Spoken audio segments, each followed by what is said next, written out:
A person named Pranayan Biswas lost his life after getting electrocuted while repairing a ceiling fan on Friday night.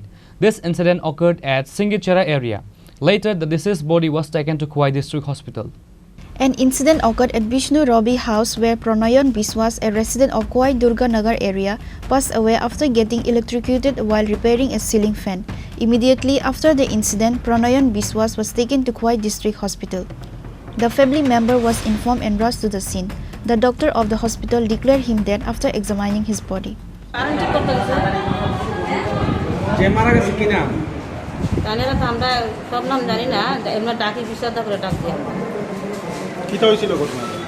ঘটনা যেটা যে current fan নষ্ট আর কি কালকে আমি কাজে যাইবার সময় ফ্যানের লাগ পাইছি দাদা আরো অনেক সময় ঠিক করেছে কারেন্টটা বাড়ি কালকে আমি লাগ পাইছি পরে আমি দাদা আমি কারেন্টটা ঠিক করে দিলাম ঠিক আছে কালকে সন্ধ্যার সময় আমি যাই ঠিক করে দেবো না দুই আজকে সন্ধ্যার সময় গেছে আপনার বাড়ি কোন জায়গা আমার বাড়ি গিয়ে কি আপনার বাড়িতে ফ্যান ঠিক করতে ছিল ঠিক করার পরে ওই ঠিক করার পরে বাড়ি খাইছে ঠিক করতে গিয়ে ওই আপনার বাড়ি কোন জায়গা তানের বাড়ি চিনি তোরা বাড়ি পাশে না না তানের বাড়ি কেন বেলতলি কেন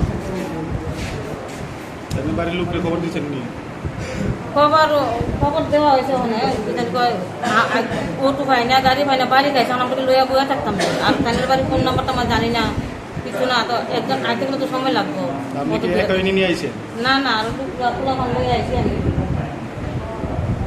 আপনার কি নাম আমার সময়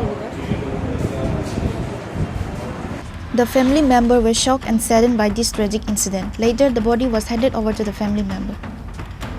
Reported by Biplov from Khorang, Chini, Khorang.